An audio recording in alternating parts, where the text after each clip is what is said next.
Shabbat Shalom. This morning, we read Parshat Toldot in the Torah, and it began, Ve'ele Toldot Yitzchak. And these are the generations of Isaac. It's a marker that we've moved past the narrative of Abraham and Sarah and have now entered the story of Isaac and Rebekah. And that's how storytelling works. We rely on once upon a time or a long, long time ago in a galaxy far, far away.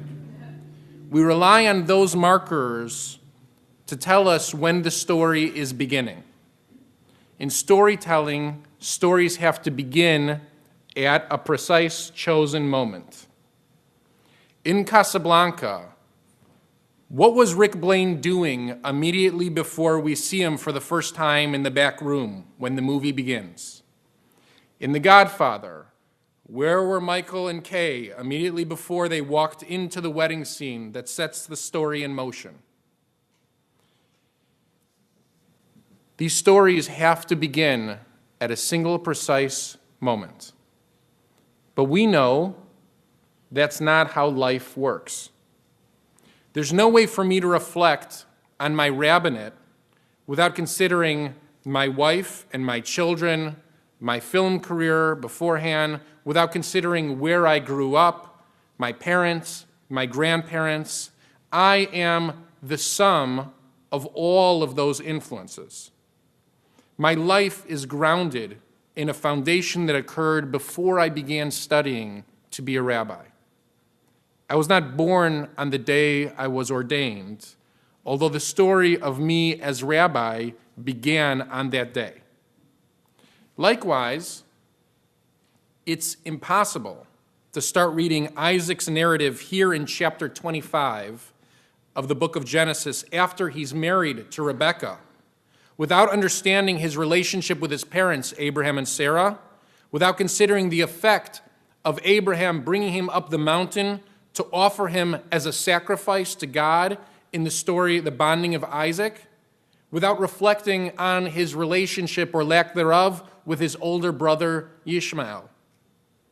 And even though the Torah is crafted in this manner, the stories unfold largely about Abraham and Sarah, and they conclude, and then come the stories about Isaac and Rebekah, and then they conclude, and then come the stories about Jacob and Rachel and Leah, and then they conclude. Even though that's how the Torah progresses, we as reader, we as studier, as learner, as Jew, we have to understand the influences one generation has on the next. There's an old Jewish joke about three bubbies sitting on a park bench. The first one says, "Oi." And the second one, a few moments later, says, "Oy vey." And the third one, a few moments later, says, "Oy vey's mir." And then the first one looks at the other two and says, "I thought we had agreed we weren't going to discuss our children."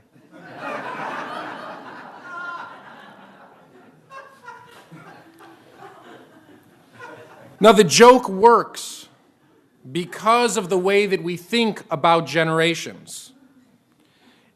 And it's not only that younger generations cause tsuris, cause problems, cause heartache, headache for their parents and grandparents.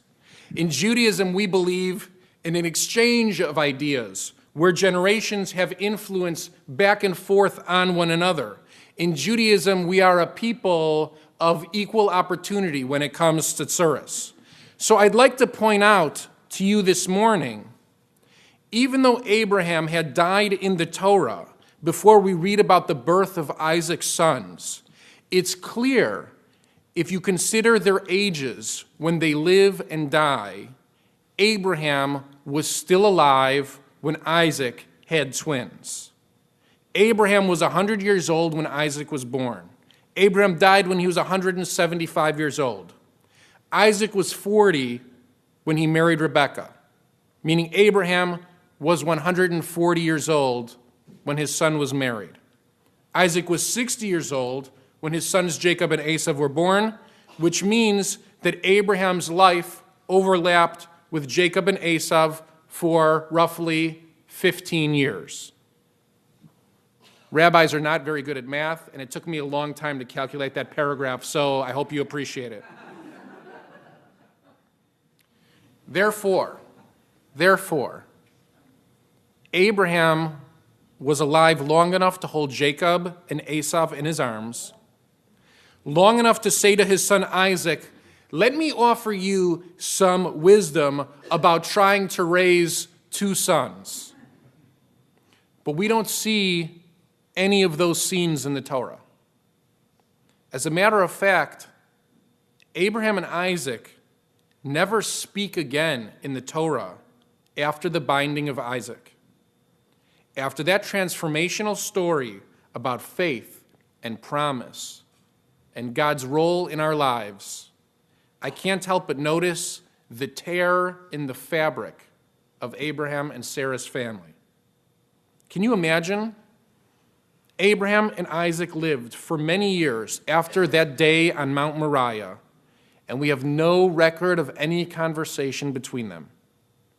And I can't help but notice that the lack of communication between generations, the lack of guidance, the lack of warning, leads us to a situation in which Esau threatens to kill his brother Jacob. It leads us to a situation that maybe could have been averted if Abraham and Isaac had been communicating with one another. So my point this morning is that if I give Abraham the benefit of the doubt, he must have tried to communicate with his son Isaac. And Isaac either doesn't hear or he chooses not to listen. We know later Isaac becomes blind to his sons or chooses not to see. Once we understand this about Abraham's relationship, or lack thereof, with his son and his grandchildren, we must understand this as a demand for us, for parents and children, to see one another, to listen to one another, for individuals and community to meet one another, to care for one another, for humanity and God to connect with one another. And that dual purpose of relationship and meaning is never more clear than when I'm standing with a couple under the chuppah. We stand under an awning to symbolize Abraham's tent open on all sides. The chuppah remains open for the community to participate. We share one of our most intimate moments in our lives with those we love and those we like, and perhaps even with those we are just compelled to invite. And we say that we share this moment with all of these people because we know that our story together doesn't begin precisely in this moment. It began long before with the influence of all of these people, and we hope that it continues with these people lending advice if necessary, only if absolutely necessary. Because Judaism believes that all relationships exist within a larger community. All stories exist within a larger context. And that's what's so beautiful about an ufruf, blessing occurring in a community in which the bride or groom were raised.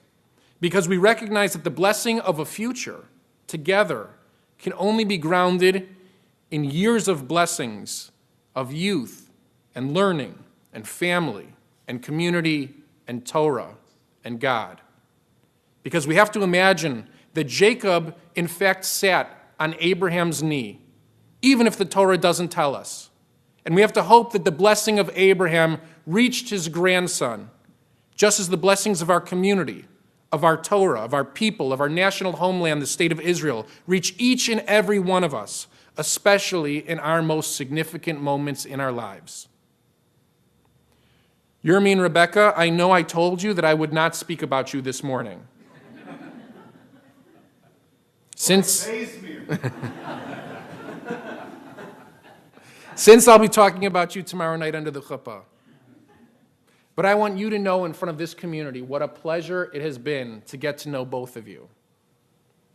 And I'm willing to bet that the special quality that you both share with one another and that each one of you exhibits on your own, that didn't start the moment that you walked into my office.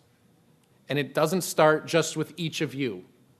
It stems from your parents and their parents before and everything you've been exposed to during your lives. Tomorrow you'll sign the ketubah and make your marriage official. And in between the ketubah and the chuppah, please try to take a moment with your parents and say thank you. And parents, please try to take a moment with each of your children, now with both of your children, and say thank you as well.